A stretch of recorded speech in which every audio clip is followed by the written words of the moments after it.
In partnership with Singing Hills Memorial Park, welcome to Journey Home Radio, discussing the most important topics around life's most sacred goodbye. This is Journey Home Radio. Hello and welcome to Journey Home Radio. I'm your host, Iris Wise. And I am your co-host, Cody Spradlin. And today we are going to talk about something that may or may not be obvious to some people, but the millennial perspective on death. Because, as pretty much everyone at this point has realized, there is some disparity between, the beliefs and the customs of the generations. And so we thought it would be educational for both millennials and the older generations to kind of hear a different perspective. Right. Today we're going to go over a couple different topics. We'll be reviewing what is an advanced healthcare directive, talking about personalizing your memorial, and then some of the different options that you have as far as how you want to be remembered, either digitally or want a physical remembrance. And we're also going to be talking about protecting your grandchildren and your younger family members. So I'm going to go ahead and let Cody open up that topic. So let's just start with why millennials should care. As the middle of 5 children who, the one who works in the funeral industry, who do you think is going to be heading up the arrangements for my parents when that time comes? Right. I'm in the same position myself. I'm the oldest of 2. Both my parents are still present. One of my mother lives up north in North Cal. My father is still local, and same thing. We've had family incidences where we've had to talk about what's going to happen. They're not easy topics, especially as a child, and you're having to talk to your parents about that. It's not something that we're ever really prepared for. No, and the first time I ever really thought about death or my parents passing, it was back when dial-up internet was still a thing, and we had a family computer. And I guess one of my parents had been working on just like a draft of their will. Mm-hmm. And like 7-8-year-old me went on the family computer to, I don't even know, check my MySpace, I guess. And I found this open copy of like their living will and oh my gosh, immediately lost it. I went to my parents and I was like, "Are you dying?" And they were like, No. We're thinking ahead. And, after we had that conversation, the movie Armageddon came out, and that song Spirit in the Sky my mom loved. And so from a very young age, my mom has like told me the location, and anytime there's an update to the playlist for her services, she lets me know. Wow, that I love that. I personally, I'm still encouraging my parents to pre-plan. I think we've all kind of agreed on doing cremation versus traditional casket. One story I would like to share is that I did have a family member who was very adamant about pre-planning, and that was my late aunt, my tia Ana.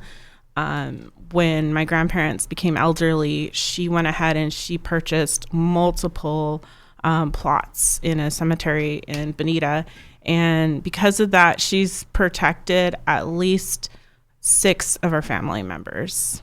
Oh, so yeah. It's very powerful when you do start planning ahead and who you have to consider.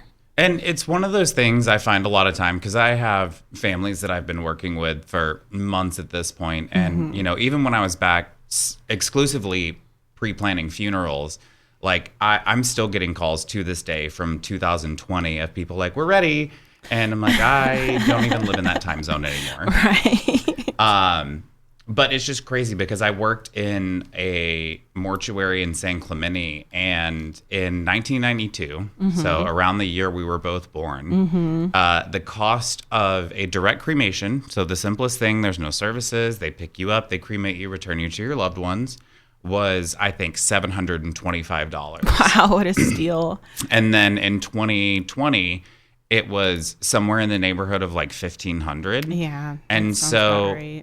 That's one of the things you want to think about when it comes to pre-arrangements. Obviously, you want to take care of your loved ones, but it's just, it's prudent. It's practical to go ahead and do it now because, we take care of our families as best we can, but we cannot control the economy. Absolutely. I 100% agree.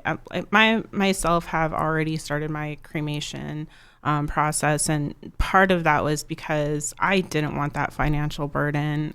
I think you and I both have been in this industry long enough to see the stress that it puts on families. And one story that kind of sticks out to me from when I was working at a mortuary was the decedent. He was a motorcyclist, and as you know, that's a very dangerous sport.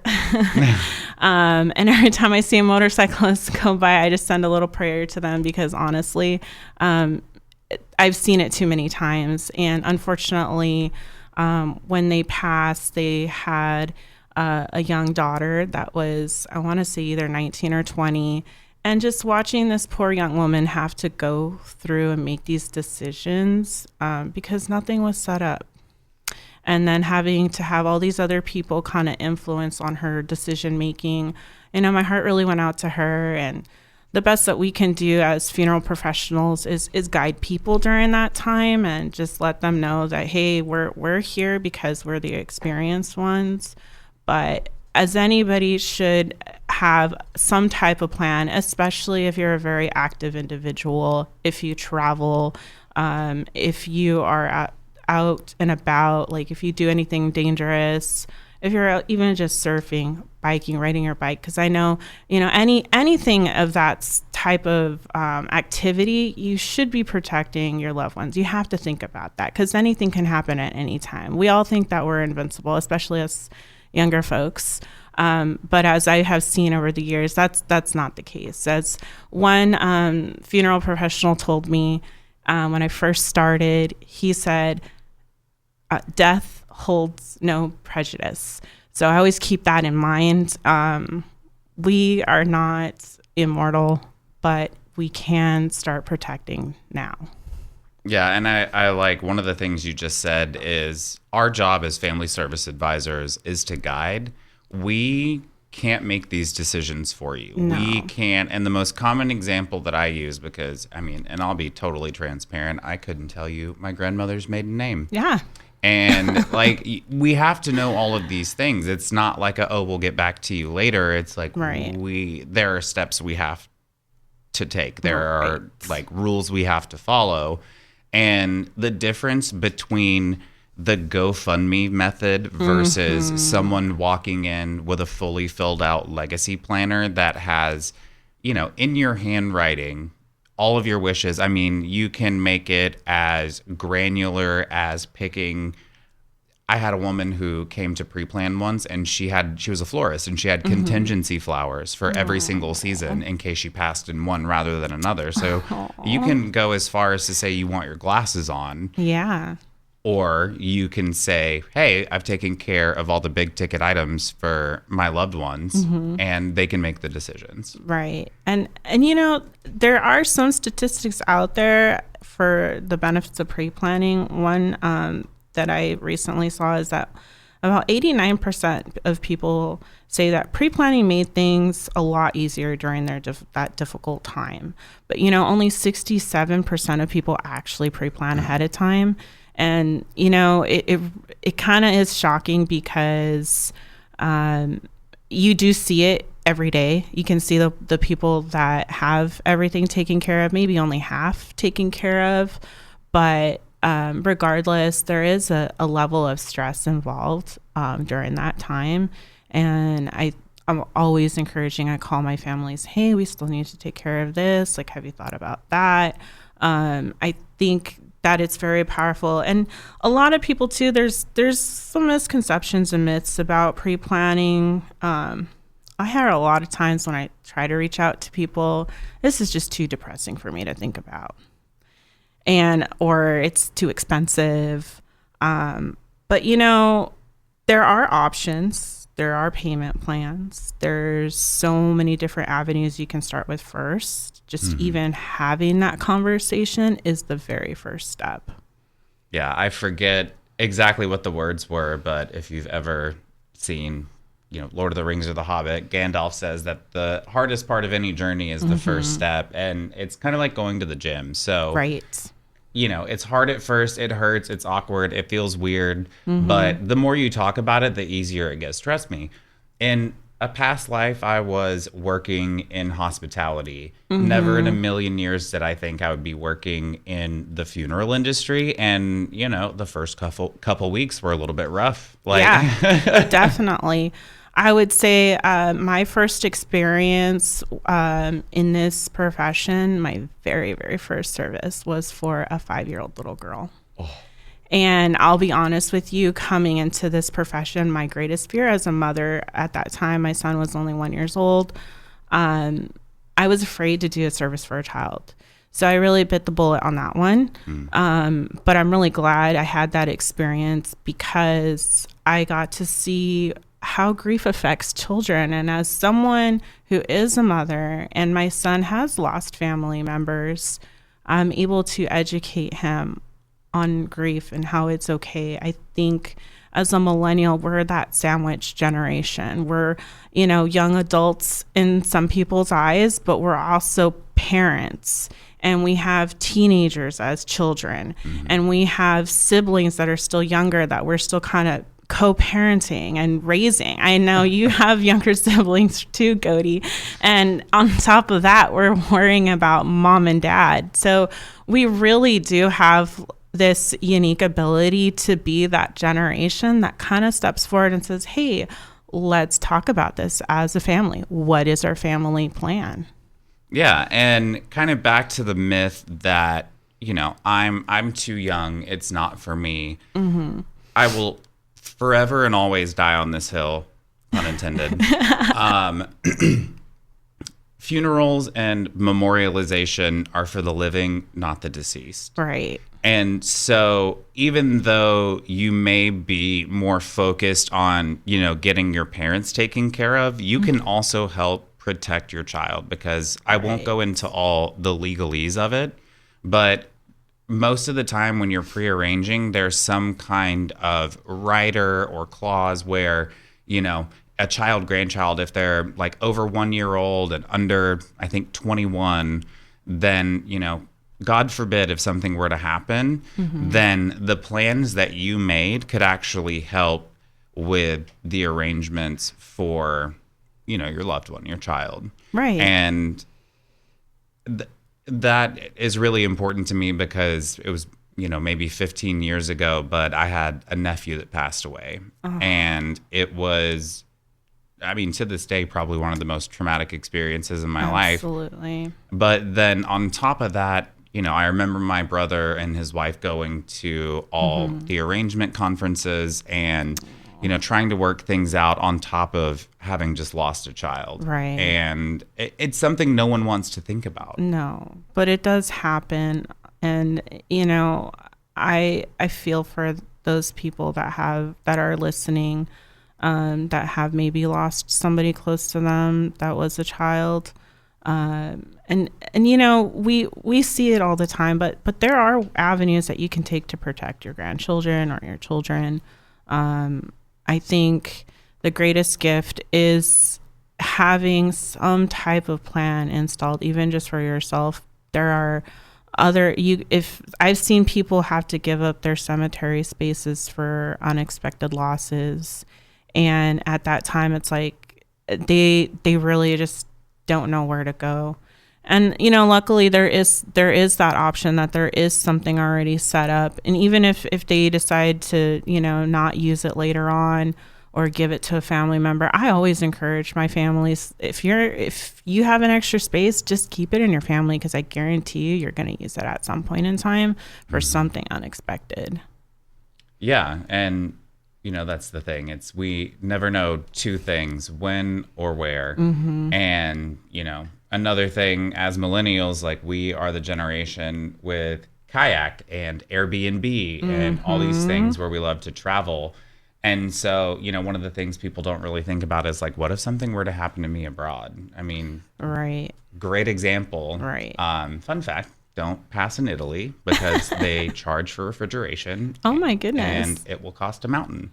But, this is one of the things that we cover in our meetings with our families, because, even if you don't put money down, even if you don't purchase a space, like just having them written down in one of our legacy planners is going to be worth its weight in gold when it's needed for your loved ones. And so we actually work with a company called Sepio Guard. Yes. And it basically, there's this little ID card that goes behind your driver's license or your, photo ID, because EMTs all over the world are trained to figure out who you are first. Right. And second, they're going to try and figure out who to call. And this membership card has a 24-hour number on it where basically you call them and they just take total control. Even if you were to go from San Diego to Tijuana, like the filing of international paperwork alone is $600.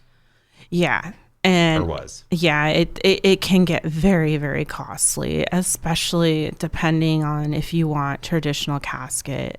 I think a lot of people don't realize, there's a romanticized idea about, having traditional burial, but sometimes families just aren't able to provide that because of the costs.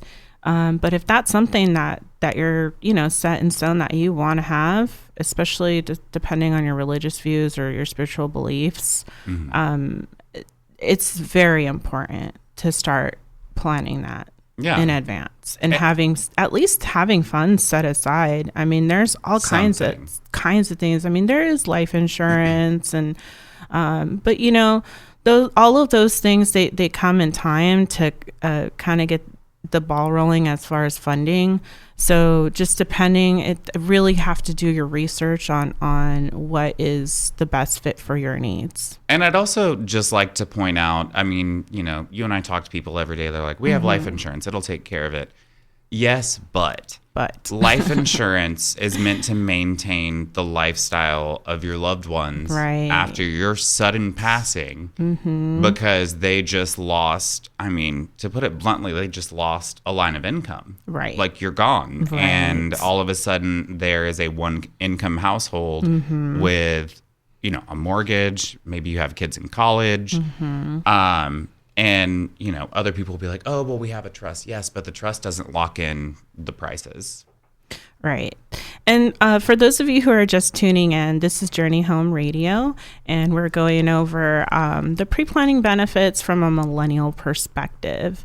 If at any time you're interested in learning more information, you are welcome to visit us at singinghillsmemorialpark.com, or you can reach us directly at our phone line 619-444-3000. Yeah, and if you're having trouble finding the words to kind of start the conversation, like maybe you have parents, grandparents that are, starting to get a little up there, and you need some millennial guidance on how to start that conversation, call that number, and we are more than happy to kind of walk you through the first steps, because it's pretty much what we do every single day. Right. I'm going to be honest with you. I've been really encouraging my family members to pre-plan. And I just want to say I actually got my son's grandparents through Tessa. She pre-planned their cremation services. And since his grandfather is a veteran, he will be laid to rest at Miramar. But I was really happy when she came to me and asked me, I think I'm ready now, because one of his grandparents is retired. The other one, he's working on retirement. And I think that's the appropriate age that we kind of start talking about this. But I was really happy that they came and they decided to make that decision. Now I still have three other parents that I have to worry about, which is my parents. And I already spoke to my father, and he heard the first episode of the show, and he's like, you know what? I think we're ready now. And so I'm really excited to just start that process with them and kind of go over my experiences. Fortunately, my father actually used to work with me in the mortuary, which was a really great experience, because for many years I talked to him about what I would see. And so he's very aware, he knows. But again, some people, they're just not ready to have that conversation. And it's understandable, but at the same time, you think about everybody that's in your family. Think about your grandchildren, and think about your nieces and your nephews. When I went through the experience, when we lost one of my aunts during COVID, that was the first death in years since my grandparents had passed. And we were able to work with the mortuary to have a viewing at our home. And I didn't even know that that was an option. And I had been in the business already at that point about 5 years. And I think people, when you come in and we show you that legacy planner, we can start writing down, would you want it to be a little bit more intimate? Would you like your family to view you? Because there's so many different options on creating that celebration of life and making it unique to fit your family's needs as well. Okay, so this is my Roman Empire. I love alternate methods of disposition, and we're going to do a full episode on all the possibilities later. But that's, one of the things as, a millennial you should start thinking of, because, there's a company that will turn you into a diamond, and you can even pick the color. Yeah. In the UK, you can be put into fireworks. You can be put into shotgun shells. Yep. Like with red, white, or blue powder in them. Yeah. And there's just so many things. And, this is only developed in the last couple of years. Like imagine 10, 15 years from now, all the you can be shot to the sun in 2035. Yeah. Well, we're working on that.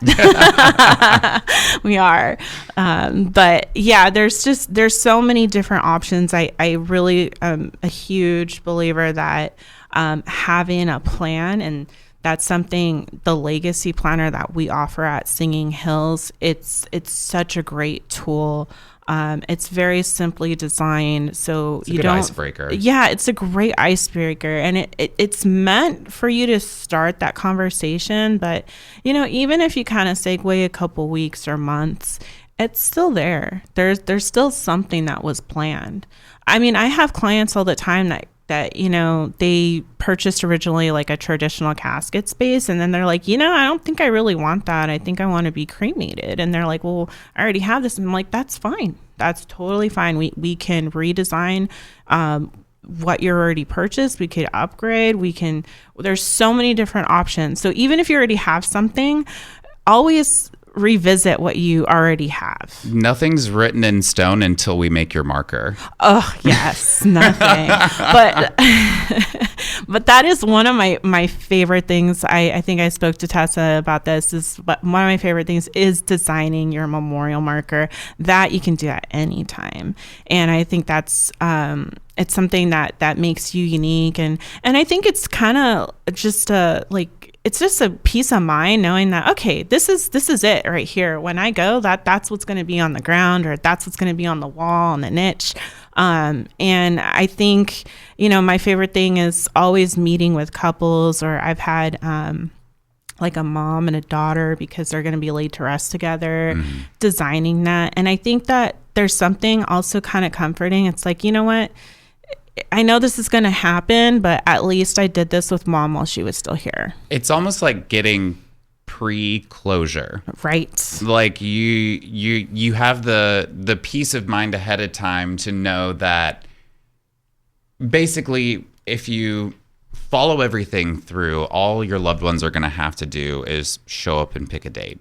Right. With a few exceptions here and there with different things, but that you can find out more about that if you come in person. We would be happy to go over that with you and let you know that there is always something to be taken care of towards the end. And it all sounds super complicated, but 9 times out of 10, when I meet with a family, I use the how to eat an elephant approach. Just one bite at a time. Because, just starting off, it's a whole lot of, I don't even know what I don't even know. But then you start putting figures to it, and then it's like, I don't even know what this is for. And then, so breaking it down is just more practical. Right. So just to kind of recap what we talked about today, we went over the benefits of pre-planning from our millennial perspective, as Cody and I have been professionals in the funeral industry and death care profession I've been in it over 8 years. Cody's been over 5. So, we've seen a lot, and we both have parents. We've had grandparents so in retrospect, we just wanted to make sure that everybody understands that there are options. You're always welcome to come visit us at Singing Hills Memorial Park. We have a wonderful legacy planner that we are just ready to give you and go over with you in person and give you a park tour. And it's almost selfish. Like, we love taking care of our families, but this is selfishly for us too, because, the difference between someone prearranging and not, there's just light years worth of difference. Right. Well, thank you everyone for tuning in today. At any time, please feel free to reach out to us on our website, singinghillsmemorialpark.com, or you're welcome to give us a call at 619-444-3000. Y'all take care. Thank you and have a blessed day. Thank you for listening to Journey Home Radio. We look forward to talking with you again next Saturday at noon right here on K-Praise.